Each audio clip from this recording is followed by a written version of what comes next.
Hey, this is Syntax, aka Straight Killer Forilla, and this is my first of a few DayZ modding tutorials for console, and I'm really looking forward to helping some people out. Now, there are a ton of videos on the internet already about how to do these modifications, how to mod DayZ, and what I'm finding, there's still a lot of people who are reaching out to me, getting in contact with me, saying, hey, I don't have no idea what I'm doing. I need help. They're trying to figure out how to spawn things in, how to change the loot economy, all types of things. And one of the first things I do is I strongly suggest that folks get on the internet and check out some of this great content that these great content creators are creating for DayZ or the DayZ community.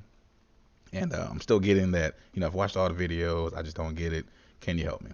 So from experience, I understand that sometimes it just takes people explaining things just a particular way for it to click for some people. So it's my hope that my voice can explain some things in just the right way so that it clicks for some of you guys, and you can have fun with modifying this game. So strap in, we're gonna learn some stuff. Let's get after it. Let's get to it. Let's go.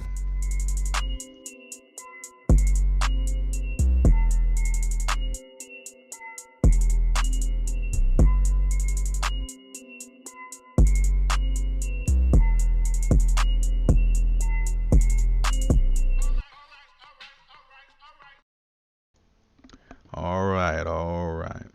Now, there's a few things you're going to need in order to start this journey into DayZ game modification. All right, the first thing you're going to definitely need is you're going to need a way to actually view and retrieve and send your files to your server. Now, there's really two ways you can do this. You can, one, use the FTP access that's incorporated in Nitrado's web app. All right. The way you get to this is if you've purchased a server through Nitrado, then you log into it with your credentials, username and password, and then you go to your server, and you're going to be presented with a screen similar to this. Right over here on the left side. Now this is my test server for Xbox. Over here on the left side, you've got some options here. If you go down to File Browser and you click on it, then you're going to be presented with this screen, and it's got all the folders and files that are on your web server, or excuse me, on your game server. So here's the first directory, which is DayZ XB mission. So if I click the home, that's going to go to the very front of your server, the file server, right? The root directory. We've got a single folder, a read start log. You may not have that. You may or may not have it. All right, but you got the DayZ XB missions folder. This is the Xbox game server. If you hadn't figured that out, if we click into that, we've got a couple more folders inside of that folder. So we're inside the DayZ XB missions folder, and then inside these folders there's other files. All right, so on and so forth. Now, the other way you can access these files so that you can modify them is through an external FTP client. Now, FTP stands for File Transfer Protocol. All it does is it sends files to your server and lets you retrieve files from your server. And Nitrado provides a credential so that you can log into a third-party FTP client and do the same thing that you can do inside this web interface. Now, this interface works fine. There's nothing wrong with it, but I prefer the third-party one, mostly because it's a lot easier to do a local backup of your server files through third-party. It's a little, you can do it here, but it's a little more involved to do it here. Really easy with third-party client. Now, some of you may be wondering, oh, is that legal? Is there anything wrong with doing it that way? No, it's not. Nitrado gives you the actual credentials to log into a third-party client so that you can do this. And in fact, I think they have a video on their website that shows you how to do a local backup of your server files using a third-party client. So it's perfectly okay to do this. It's not illegal or anything, and it's really about preference. You can do it either way.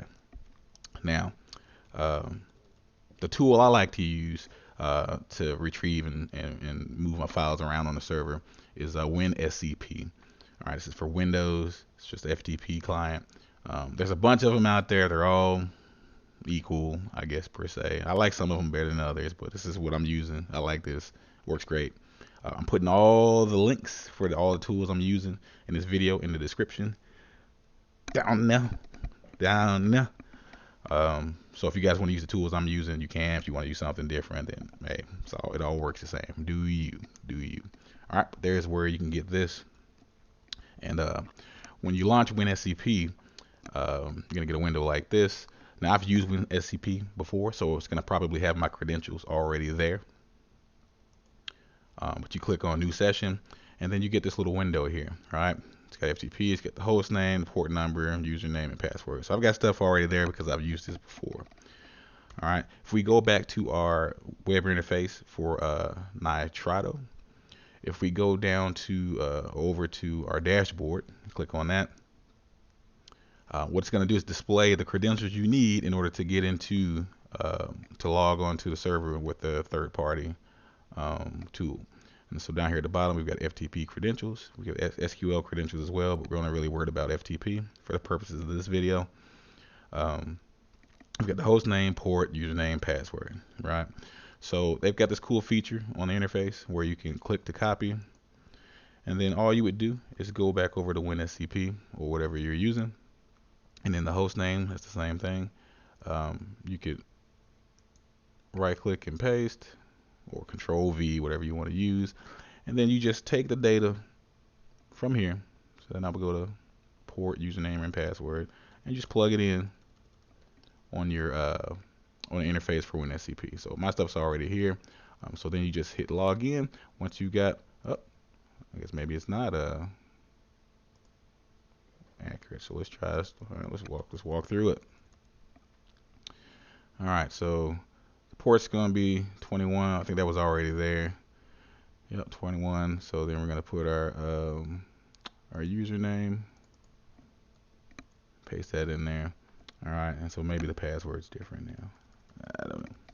So we'll go back and we'll copy our password, and then we're gonna go back over to WinSCP.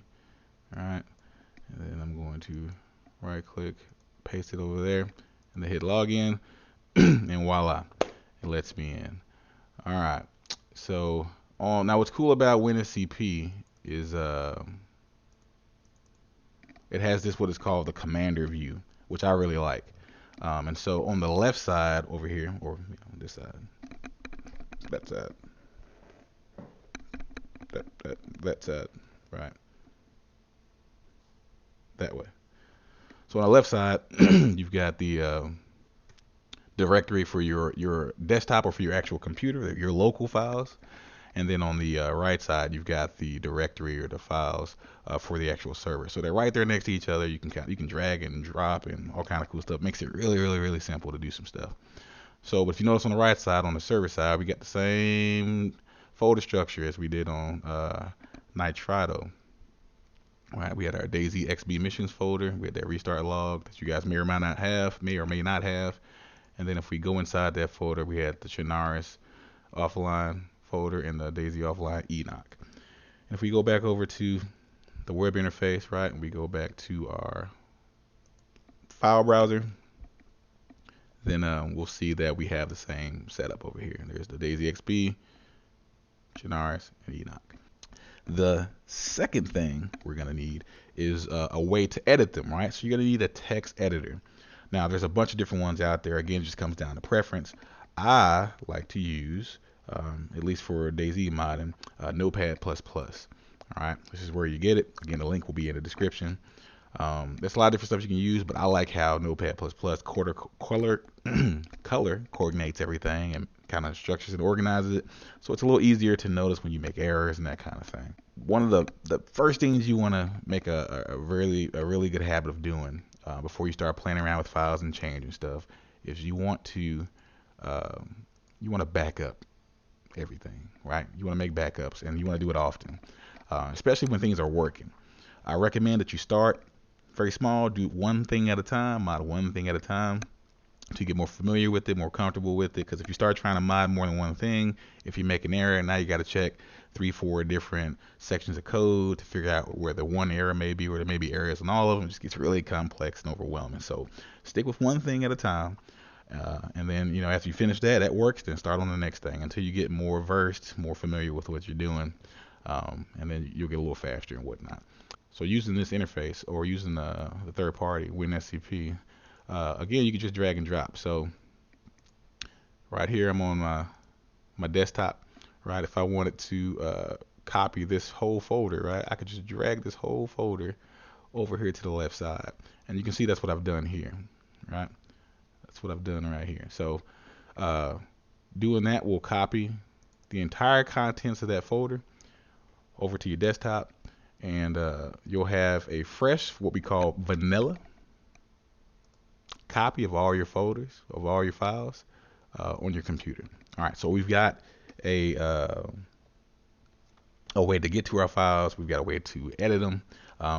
Now we need to figure out where we want to mod things and put things, spawn them in, that kind of stuff. And so the other tool we're going to need is the iZurvive web app. Now you can access this through your computer, through your phone, tablet, whatever device you have. There's the website for it. Again, the description will be, or the link will be in the description. But in a previous video, I talked about how really useful this is. One, so you can navigate, but two, they have satellite images, so you can kind of see a little better what type of structures may be there on the ground and whatnot. And this will help you with placement as far as the things you're trying to spawn into the map and change and whatnot. Now, I'm on Livonia, and that's what this map is. I recommend that when you're trying to spawn things in, that you choose a location that's flat, that's kind of open, so you can see and get around pretty easy. And then you try to at least get the object to spawn in first at all. And then once you know it works, then you can put it wherever you want to put it on the map, right? And so a really good area to do this on either map is at like an airfield. And so there's an airfield here on Livonia. There's one on Chinaris. And this is a good place to put stuff because it's usually flat, it's open, so you can see, you can get stuff pretty easy and try to check it out. So something that a lot of people I get questions about are heli crashes, and particularly getting AC-130s to spawn at heli crash sites, or just having custom heli crash spots or AC-130s heli crash just wherever they want them, and with loot, by the way. So the first person I saw to achieve this on console was Tuna Terps with the King of DayZ. So shout out to him, and I'm gonna show you what he did to achieve that.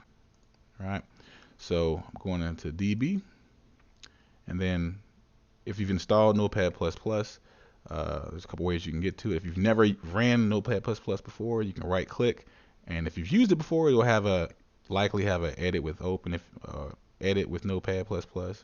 Or if you don't, you can go to open with, come down to Notepad++.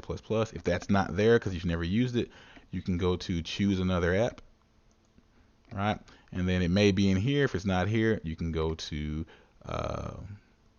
scroll down a little bit and more apps. So if Notepad++ isn't here, you can click more apps, and it's going to list all the apps. And if it's still in there, you can go to look for another app on PC, and surely it'll be in there. All right, but you click on Notepad++, hit OK, and then it's going to open that file in Notepad++. So we're going to do this for a couple files, right? So we've got the types file open right here, and then I'm going to go back to my desktop, and then I'm going to also open the events file. So I'm going to right click. My computer already knows I use Notepad++ for XML, so I'm just click that, and so now I've got types and I've got events open in Notepad++. And you can see how there's things that are color coordinated and there's some structure to it. Makes it a little easier to read. All right, so something cool about Notepad++ is if I want to look at both of these files at the same time, I can click on one, left click it, I can drag it out. You get this little icon there. I'm holding down the left button or the left mouse button, and I drag it over here. I let it go in this white space, and it gives me an option to move to other view or clone to other view. And so I'm just going to move it over here, and that's going to put the two files side by side so that I can look at them at the same time. All right. Now, so let's talk about these two files. All right. Or actually, we're going to open a third one, because these three are going to be the most important for getting objects or getting items events actually in the game. So we're gonna minimize Notepad++. We're gonna go back into our Enoch folder, and then I'm gonna go to this file. Let's see, where is it? CFG event spawns. All right, CFG event spawns, and we're gonna talk about what this does. But we're gonna right click that, and we're gonna edit it with Notepad++. And so it popped in on this side. Now it doesn't really matter where you have it. You can move it over if you want to, move it back over if you want to. It doesn't matter. I just want to be able to see a couple at the same time. So I've got my types, events, and event spawns. So these three files control spawning in objects and where they spawn in. All right. Now types.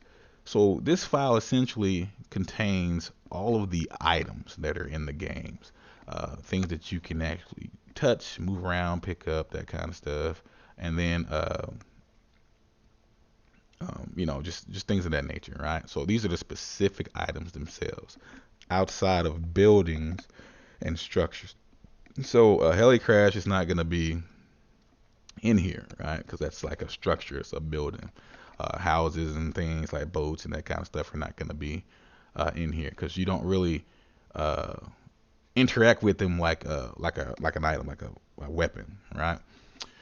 But all the things you interact with, you pick up, you can store, you can put away, that kind of stuff. You can drive. All those items will be in the types file, right? So this is the specific item you want, and then we've got the events file. What the events control is the actual spawning of the item, so, or event, right? So let's say I want to put a sea chest or a barrel on a particular place on the map. Well, the act of putting a barrel, right, that's an event, right? Put a barrel here, that's an event, right? And we do that in this file, right? And then the barrel itself is the type, it's the item that we want to spawn. So spawning a barrel is the event, the barrel is the item, and then this file, the CFG event spawn, is where the event is going to happen. Now, what will make modding this game a lot easier is if you kind of understand the logic of how these files talk together, how they work together, and how the game executes or runs these files to achieve things. For instance, heli crashes, right? So because heli crashes is something that already exists in the game, there's an event for it. I'm gonna hold the control button, and hit F, right? And that's gonna bring up the find window. And this is universal in Windows. You can use this key combination to find anything in any file, pretty much any program or whatnot. So I'm looking for heli crash, right? So I'm gonna type find heli, and I'm gonna hit find, right? And so then it brings me to static heli crash, all right? So I'll just close that for right now. So we got static heli crash. So this is the event that causes the helicopter crash sites to occur on the game, period, right? And so there's some attributes of this event that we want to look at, right? So we've got the nominal. This metric controls how many crashes can exist on the map at any given time, the entire map, right? And right now it's set to 3. This metric here, the minimum and the max, right? This controls how many will spawn in, at a time. Now, the nominal controls how many can exist total. Minimum max will determine how many will spawn. Now, if we set this to, for instance, I want the minimum to be at least 1, and then I want the max to be 3. That means, right, at any given time there can only be 3 heli crashes on the map. A minimum of 1 will spawn, but no more than 3 will spawn, right? And so this max number should not ever exceed this nominal, right? Because you can't say you can, but you shouldn't say I want 5 max to spawn, but I can only have 3 at any given time. That doesn't really make sense, right? So these numbers should coincide, right? Or at least this should never be higher than this. All right, so we got lifetime. So this is how long the event is going to stay there when it spawns, and this is done in seconds, so 2,500 seconds. Restock. So this controls when the item or the event despawns. This controls how many comes back, essentially, how many comes back. Now, if this is set to 0, then what will happen is the minimum up to the maximum will all come back at the same time. I'll say that again. If this restock is at 0, then what that means is that the minimum, between the minimum and the maximum, will all come back at the same time once this lifetime expires. So when this event runs out, when it despawns, if this is 0, restock, then 1 to 3 will come back. Heli crashes will come back at the same time. Now, how many of that will be is randomized. I gave it a variance, right? 1 to 3. Now, if I change this to anything higher than 0, so for instance, if I put 1, then that's how many of these events will come back at a time until the maximum is achieved, right? So for instance, again, this is at 0. So when these heli crashes, when they spawn, 1 to 3 will spawn at the same time. In 2,500 seconds, they're gonna despawn, and then because this is 0, 1 to 3 will come back. Right? 1 to 3 will come back after they despawn. Now, if this was a 1, then after those spawn and the lifetime ran out, they despawned, then only 1 would come back at a time until we got to the maximum, which is 3 that could exist on the map. Does that make sense? If there was a 2, then 2 at a time would come back until the maximum was achieved. All right, I hope that makes sense. Safe radius. All right, so this is how close to you or how far away you have to be for the item to spawn in. So right now it's at 1,000, which is represented in meters. So the biggest takeaway from this is you have to be that far away for it to render in, for it to spawn in. So if we put this heli crash right next to us, right, we're within 1,000 meters, right? So then that it won't spawn because you're within 1,000 meters. This is as a mechanism to protect you, so to speak, right? And then if it is spawned, if the item is spawned and you're within 1,000 meters or within that number, then the item will not despawn while you're in that perimeter. So you'd have to be outside of that 1,000 meters for it to spawn, and then if it's spawned and you're in there, you would have to step outside of that 1,000 meters for it to despawn. So because we're gonna be trying to spawn these things pretty close to us, so we can see it pretty quickly to make sure it's working like we want it to, I'm gonna change this to a much lower number. I'm gonna say 1,000 meters, right? Excuse me, 100. All right. Distance radius. This controls how close to each other these items can spawn, right? And you do want some distance between, because if you don't, they will spawn right on top of each other or intersect each other, which is kind of weird. So I'm just gonna put 1 meter. All right. So something this big, it probably ought to be a little more spread apart, because 1 meter, you know, helicopter C-130 is kind of big. So maybe I'll say, you know, maybe 10 meters, whatever. All right. And then the cleanup radius is how far you have to be away for things to despawn, right? All right. Now, this secondary, right? This controls items or items or entities that are spawning in. So, for instance, when you go to a heli crash, there's zombies there, right? Well, this is the metric that controls that. Infected army is a type of zombie that's configured in the files, and so this secondary is telling this event to spawn infected army zombies at the heli crash as well. So if we edited this and we changed this to a different zombie type, then it would be different types of zombies that spawn there. If we removed it altogether, zombies wouldn't spawn there at all. All right, we got some flags to control some things. Delete table or deletable, right? Is 1. So what that means is that the item will despawn once the lifetime goes away, right? Or it can go away. You don't have to necessarily worry about these two for this. Remove damage just means if it's damaged or destroyed, it'll go away.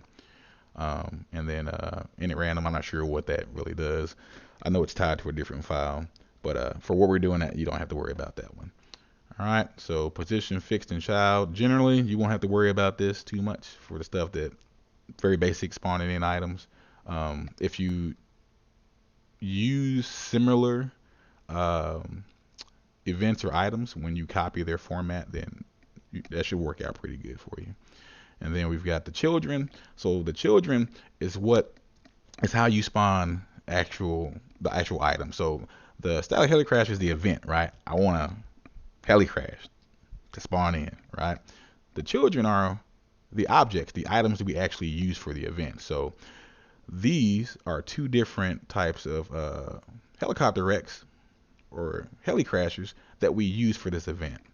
And so the actual MI-18 and the UH-1Y, right? These are the actual items, right? That are going into that event. And if we were to want to add a AC-130 to that mix of heli crashes spawning in the natural locations where they already are, because we'll see here in a second how these crashes are structured, then I would simply add an additional child. So if I wanted the AC-130s to spawn in randomly with the and right now you see they're both stacked on top of each other, so it's going to choose one of the two. These are the children saying, so use one of these two when you spawn a heli crash. 3 of them going to go there and it's going to choose randomly out of one of these two. All right, if I add another child, and how I'm going to do that, I'm just going to copy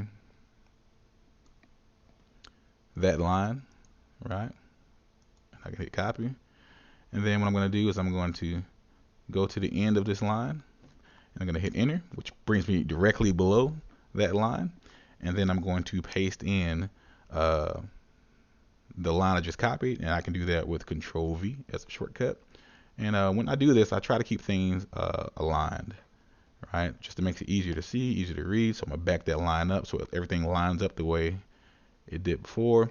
And so now I've got 2 entries of the UH-1Y, but I want this to be the AC-130, so I'm going to change the name from this to AC or to the C-130, so that now it's going to choose from one of these 3 items. Now, what do I get the usage names for? Now you can go online and find some usage names and the names for the types for the different items and whatnot.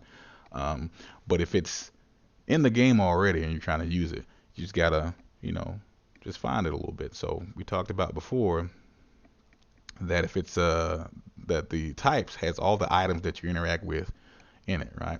So if I go here to types and I want to try to find that the C-130, I'm gonna click over here on the types. I'm gonna click on here on the actual file so it knows I'm talking about over here. I'm gonna hit Control F, and then I'm just gonna try to search for it. I'm gonna search for C-130, right? And see if we can find it, right? And no pop-up, right? So remember, I talked about how the items, the types are all the things you can interact with. You can't interact with structures, right? So the helicopter crash structures, those are not things you can pick up, put in your pocket, you can bury them, put them in a container or anything. All those type of things you physically interact with are in the types. Now structures like buildings and helicopter crashes, those types of things, those are found in a different location. I'm going to show you where those are. So that way you can see the names and that kind of thing. So we're going to go back, minimize here, go back to our folder, our backup, and we're going to go into, we're going to stay here in the Enoch folder, and then I'm looking for map group proto, XML. So I'm going to right click that, and I'm going to edit it with Notepad++, and it's going to pop up over here. All right. So I've got my event still open over here, and I've got my map group proto right here. And so this is where all the buildings and all the structures and stuff, and like right here we got a land roadblock table, right? So that's that table that you see at the roadblocks on Livonia, by those little checkpoints, right? So all those type structures that you don't really interact with, like put in your pocket, take with you, that kind of stuff, are going to be in on this in this file, particularly the ones that you can find loot on, like that table. So I'm gonna click on this file here so that the program knows I'm talking about this file, and I'm gonna try the same thing again. I'm gonna hit Control F, and I'm gonna try to find the C130, right? Because this is not an item I can pick up. This is a structure, so should be there. All right, and so when I search for a C1 or a C130, all right, I'm gonna close this. All right, brings me to the first instance, right? And so here it's talking about the LandRec C130. This is the actual name of that structure, right? And it's got some other attributes to it. It's got the category that it belongs to. It's a military item or a military structure. It's got some containers. Now we won't get into what this stuff is just yet. That's a different video a little later on. But this controls what loot spawns for this item or for this structure, and you can control what type of loot, how much loot, and what kind of stuff. But we're gonna get into that later, right? But for right now, we just want the name, right?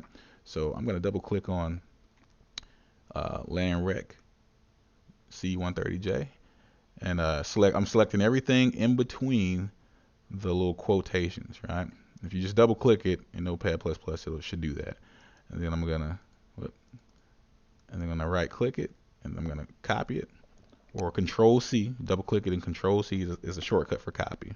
And then I'm gonna come back over here to my static heli crash event, and I'm gonna double click on this bottom rec UH1Y rec that we pasted in, the additional item we added to it, and then I'm going to Control V and paste in the name from that C130.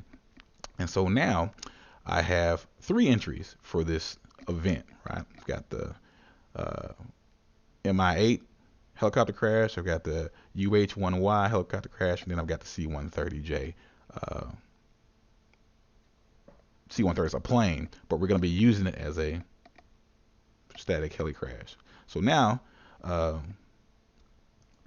this event knows to choose one of those 3 random items, or randomize those 3 items to spawn in the locations where heli crashes happen. So that's the first part of that. So now we've got the event, right? What we want to happen, and we want you to use these objects to make this happen. So the second piece to it is now for instance, we don't need types, because what we're talking about, again, is not a item, it's a structure. So we don't need to do anything with types. So the last thing we need to do is we need to tell the game where we want these items to spawn, right? And so because the static heli crash was already a feature in the game, if we search for this event, right? So it's the locations are tied to event. So I'm gonna copy the event. Now we can see it over here though, but even if it wasn't right here, if I Control F and searched for this event specifically, it's going to show me where that event is. And so what this is essentially saying is hey, this is what I want to happen. I want you to use these structures for this event, right? And then in the event spawns file, CFG event spawn file, we're saying for this event, which is this here, I want you to use these locations. And so this zone here is controlling how far out the loot will spread out and that kind of thing. That's for a later video. Don't worry about that. Just ignore that. But these are the specific coordinates for the positions where these heli crashes can happen, right? And as you can see, there's a shitload of them, right? So that's interesting, right? Man, it's probably 20 something. I'm not even sure how many it is, right? It's going from line 5 down to line 80, you know. Yeah, that's dang near 15, you know, or so. You know, that's a lot of dang on heli crashes. And remember, those are all the possible locations, right? But only 3 can exist at a time on the map at any time. So that's why it was always so hard to find them, because by default only 3 would pop up, and those are all the places they could pop up. And then out of those 3, right, it's going to randomly select one of these. We just added this, so now it's going to select one of those 3, and in 3 locations, out of any of those locations, you're going to get one of those 3 to pop up. Now let's talk about the coordinates real quick. So let's go. We're gonna look at the last one since we're here, right? So this is where iZurvive comes in, right? So if we go over to iZurvive, right? So now let's go back. So let's say I want to know where this location is, right? And again, now, well, let me back up. Let's say I want to know where this location is, right? We've got an X coordinate, we've got a Z coordinate, and then we got an A coordinate. And then what X represents is the X axis, right? And so when you think about a map, right, you already remember geometry, right? You got an X and a Y coordinate. That's two-dimensional, right? X is horizontal, and then Y is vertical, right? Horizontal, vertical. So in 3 dimensions, right, we have a Z coordinate, right? And so Z represents like the transverse and like depth. So if you think about a map, right? Looking at a map, you know, X would be horizontal, right? So that would be going east and west, right? Essentially, east and west, or east and west, right? And then if you're looking at a map, the Y coordinate, looking at a map, right, would be in 3 dimensions would be going up and down. So height, right? So this is X, the flatness of the ground, so you can see, and then this is Y, right? The height off of the ground. So Y is going up or going below, right? And then in Z for a 3 dimension would be the north and south on the ground, right? So X would be going east and west, Y would be going north and south on the map on the ground, and then or Z would be north and south, and then Y would be going up or down, right? And then A just simply controls the rotation, how the structure is angled. In XML, we're limited to those, and we don't have control of the Y, the height in XML. Now, if we get released access to some other files, then we can control some stuff a little differently. But what we got, all you can control is north and south and east and west, where it is on the map, and then the rotation, which way it's facing on the map. All right. So if we go back to iZurvive, we got this little find a city, place, or coordinate, right? So if we come over here and we want to figure out where this point is exactly on the map, we can select this first X coordinate. We can copy it.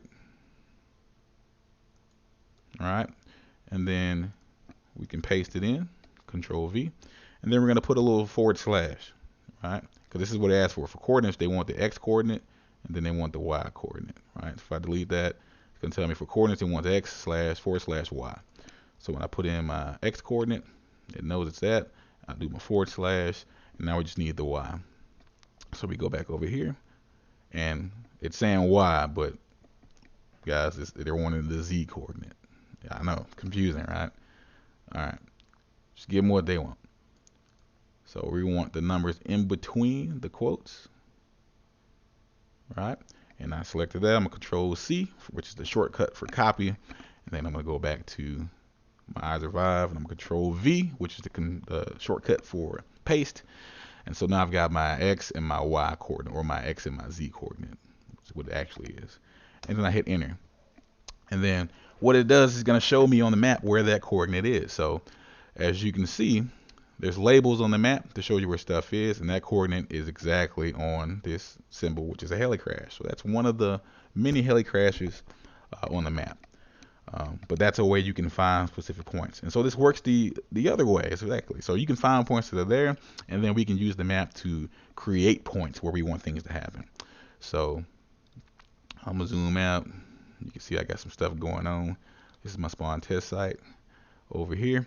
So let's say I want to put a helicrash. So this is where I'm spawning in at on the map, right? And let's say I want to put a helicrash right here on this spot, right?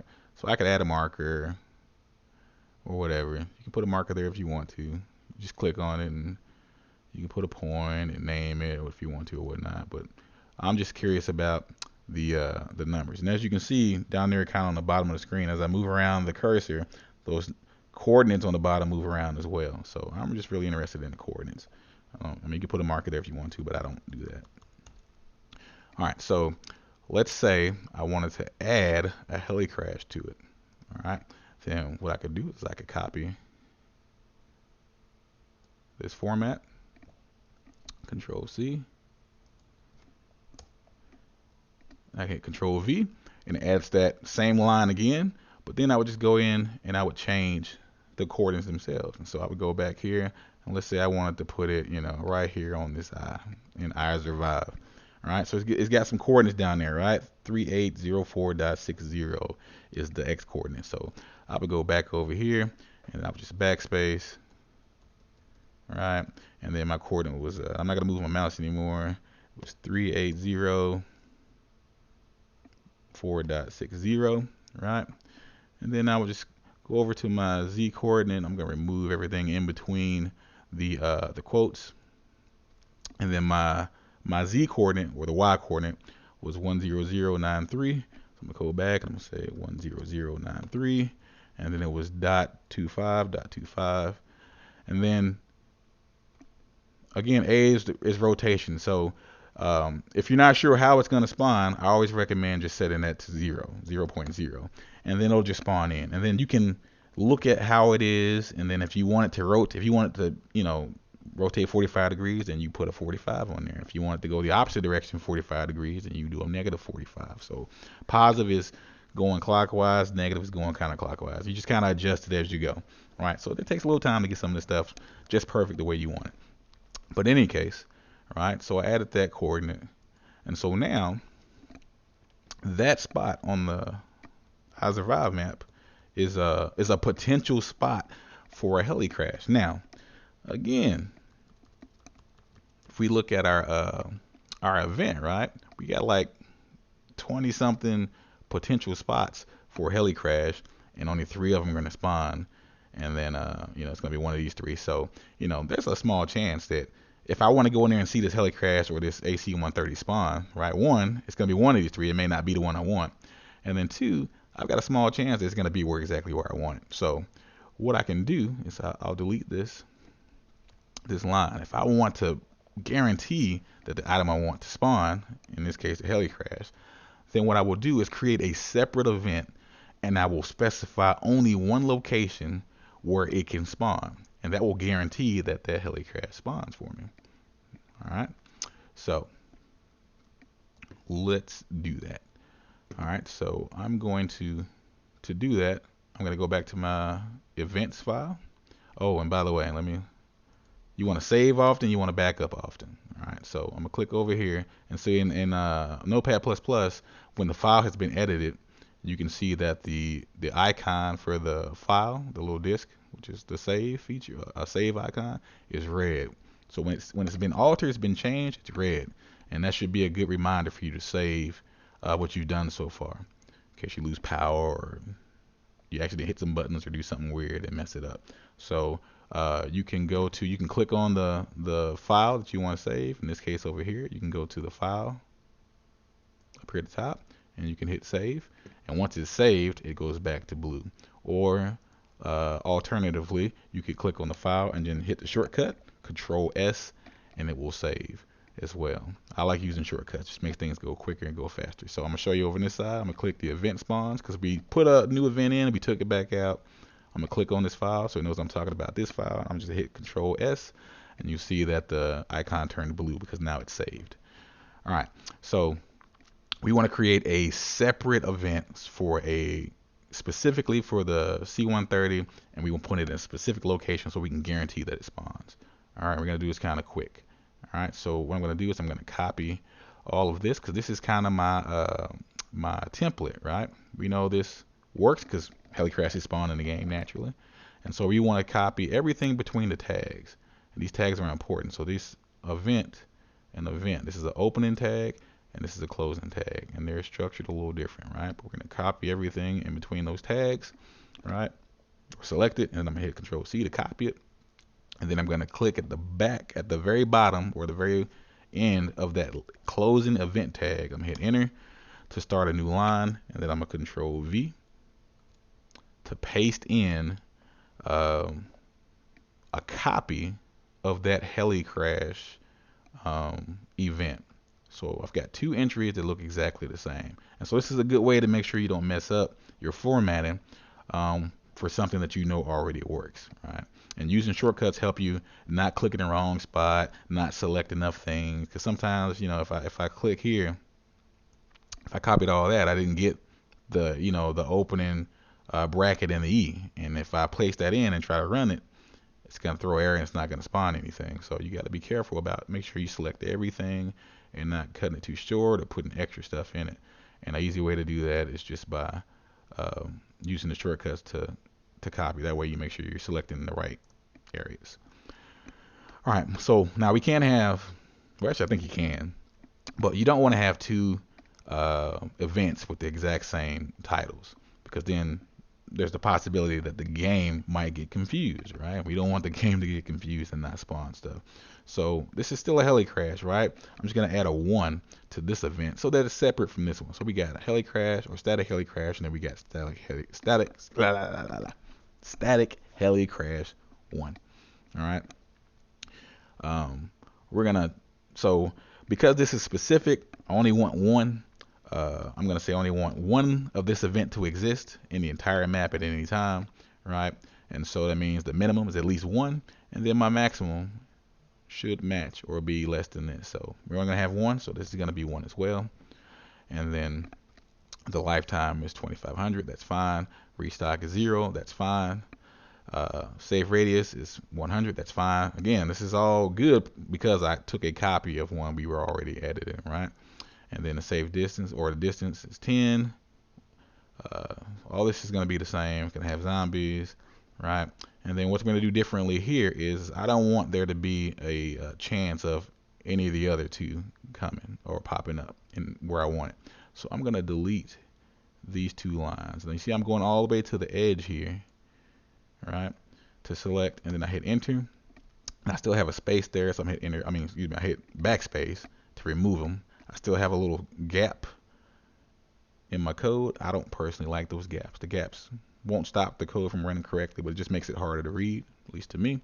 So I'm hit backspace one more time, and that's going to bring that code and close that little gap. And so I've got my opening tag for children, and this is the child under children. And we're going to get into, in later videos again, the importance of tags and how they affect the code and whatnot, right? When we get a little more intricate. So I've got my children, and this is the child, which is the actual item that's going to be a part of this event. And the only item I want to be a part of this event is the C-130, unlike here where I've got 1 of 3.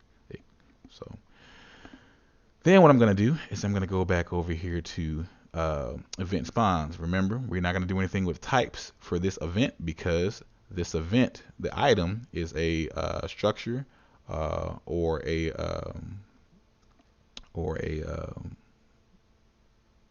it's a structure. It's not something we interact with. We put in our pockets, take with us, put in our bodies, bury, that kind of thing. So it's not going to exist in types. We go to spawn, CFG event spawns, and if you remember, we had a gazillion heli crash entries, right? And so these sites, these coordinates are tied to static heli crash, which is this event. So these coordinates only affect this event. This is now a separate event indicated by the 1. So we need to create a separate entry for our new event. And so again, I don't like to reinvent the wheel. So I'm going to copy the entire entry. And so it starts at event, right? So this entry starts at event. This is the container for all the events in the entire game. So, and you see how when I click one of them, I click down here, this is the so this is the closing container for all the spawn locations for all these events in the game. So the way these open and closing tags work is if I click one, if it's structured, if it's built correctly, you see it's got it highlights on the end, and then it will highlight the opposite end, right? And if I come all the way to the top, the front is highlighted. So that lets me know that it's the tags are corresponding correctly, all right? But those are for the entire thing, right? This event tag is for this specific event itself, and it goes all the way down to here. These are all the spawn locations in between there. So I'm going to copy everything between these event tags for that event, because I'm going to use this structure. So make sure I got it all. And I'm going to copy it. And then I'm going to go back down to the end. I'm going to click at the very back side of it. I'm going to hit enter one time to create some space. And then I'm going to Control V and paste in that event. Right, so now I've got two entirely long static heli crash entries, right?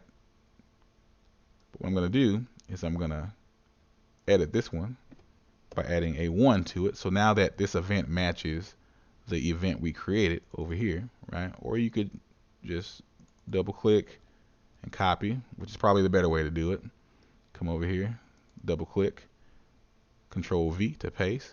So now this event location will spawn with this event, and then we've got all the same locations, but we don't want all the same locations, right? We want it to spawn in one place on the map where we were talking about before.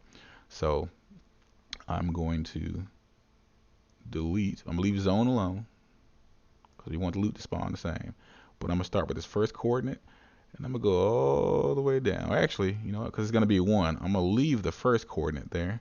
I'm going to select starting at the second coordinate, and I'm going to select all these coordinates down until I get to the end of the last coordinate. And I'm going to hit backspace. And that deleted all those other spawn locations. And so I've got some space. I don't personally like that space, so I'm going to hit backspace until I close that space. And so now I have my event, static heli crash, or event location, static heli crash 1, which corresponds to here, right? Got my opening tag, my closing tag. These are the metrics in between that apply to this. I've got my zone, and then I've got my position. Now this is not the position I want, right? This is the one that was from before. So what I do is I go back to my iZurvive, and I want to say I had it at I'm gonna select. I'm gonna put my cursor there. And I'm going to go back to my iZurvive map, and I think we said we wanted to put it right here by the eye. Or we'll move it. We'll put it right here, a little bit past the eye. So I got to run a little ways. All right. And so at the bottom, I've got the coordinate that I want to use. All right, which is 3761.63 for the X. And so I'm going to go back, and then I'm going to backspace everything in between the quotes. And then I'm going to type in my X coordinate 3761. So 3761 dot, and it was 63. And then I'm going to just cursor over with the arrow keys over to my Z coordinate. And then I'm going to delete everything in between the quotes.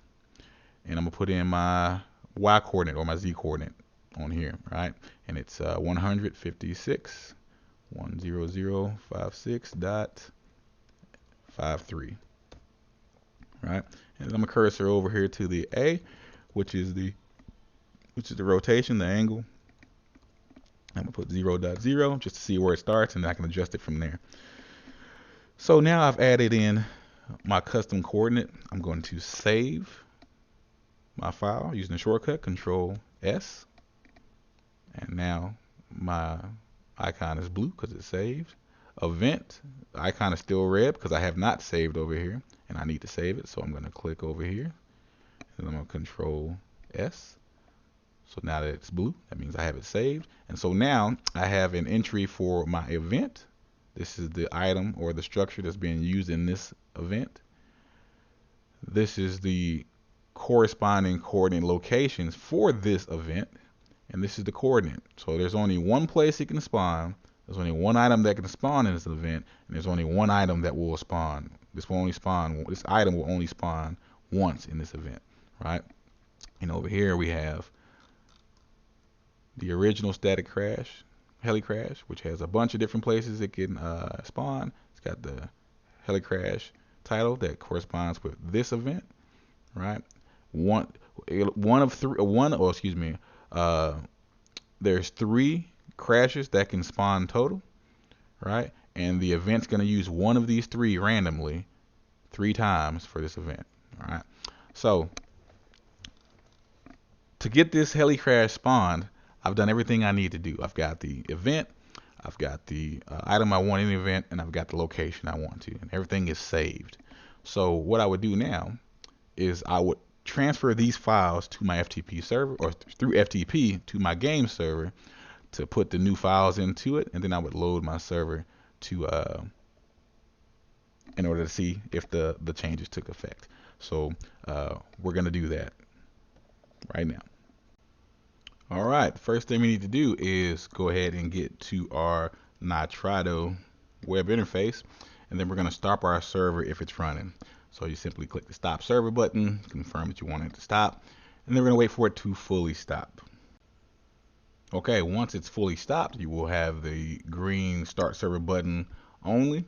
Then what we're going to do is we're going to go ahead and hit the reinstall button. All right, what this is going to do is cause the server to delete any and all progress on the server, and it allow us to patch our files over to the server so that when it starts again, or when we restart the server, that our changes will take effect immediately. All right, so I've hit the restart. The reinstallation is starting to reinstall. Once it finishes installing, it's going to automatically start the server again. And once it started automatically, once it starts automatically, we're going to need to shut it down again. So we'll just wait for it to do its thing and pick it up from there. Okay, the game has reinstalled on the server. It's automatically restarted. And the server is now running. So what we need to do now is, again, stop the server and confirm the stop. We don't want it to change any files. We don't want to transfer any files while the server is actually running. So we'll let it shut down, and then we'll continue. Okay, the server is stopped again. All right, now we can patch over our modified files. So what I'm going to do is I'm going to go over to WinSCP. Had a lost my train of thought for a second. So I'm gonna go over to WinSCP, or you're gonna use whatever you're using to do this, and we're going to make sure we're connected to our server. I'm gonna hit the refresh button since it's maintained connection the entire time, and folders there. So we've already got our backup from the file that we're working, and so now I'm going to go ahead and delete this folder.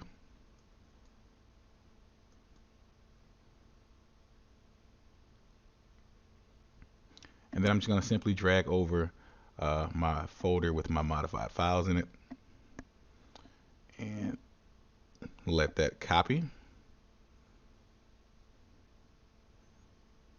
Should only take a minute or two, but we'll let that copy and pick it up. Okay, so my files have transferred over. My files are there. So I'm going to go back to my Nitrado web interface, and I'm going to go to general, because we did a wipe. All the data was lost or erased, and I'm going to just make sure that my map is correct. So Livonia, this is going to be my host name. You will have to reset this, and then I've got my multiplier set. Any logs you want to set, you're going to go ahead and recheck those, and then you're going to save your changes. All right, changes are saved. Then what I'm going to go ahead and do is just hit the start server button to go ahead and start the server. I'm going to confirm that I want to start it, and then we're just simply waiting on the server to start so that we can go into XBOX and go find our server and see what happened with our mods. Okay. All right, here's our moment of truth. Time to see if our modifications are going to work. So I've got my Xbox loaded up. I found my server in community servers. Now, keep in mind, earlier we talked about the heli spawning in this general area. I'm going to be spawning in this area over here. So if I'm facing these structures over here, when we spawn in, the heli crash or the C-130 crash should be to our right. So we're going to log in, see what we got, and hopefully everything goes according to plan. It's gonna work.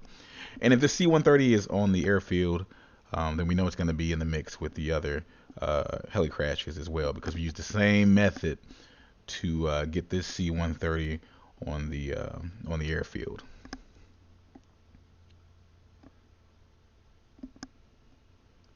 Loading in.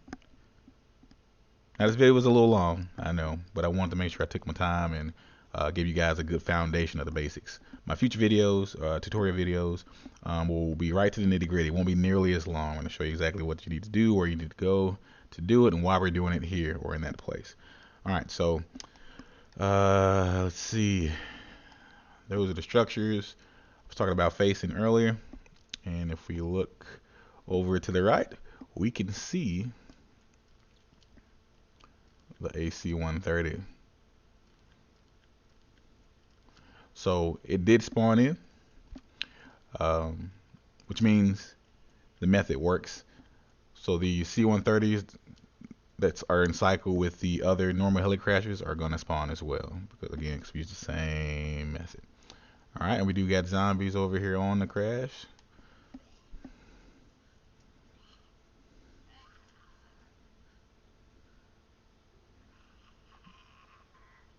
Oh, see if I can get by him. All right. So, another zombie. All right. So the event works. Items spawned in, but if you notice, there's no loot. So there's one additional step we need to do in order to get loot to spawn on the heli crash or on that C-130 crash site.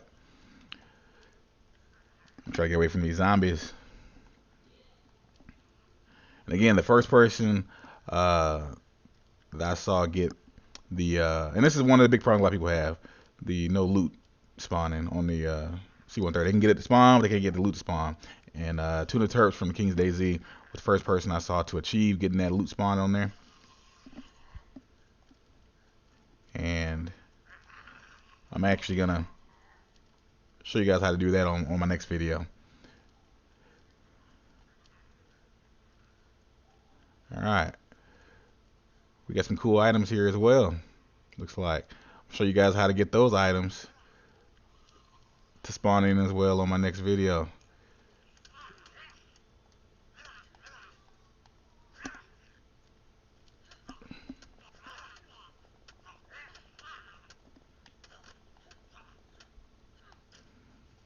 Stupid zombies. Alright, so we got this little treasure box, got some cool items in there. Some of the stuff you guys might have seen, some of the stuff you might not have seen.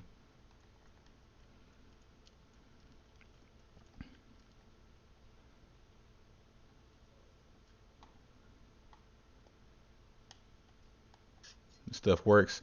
But my next video, I'm going to show you guys how to spawn in these type of items, the hidden items or unreleased items, and then I'll show you how to get loot to actually spawn on that C-130 site.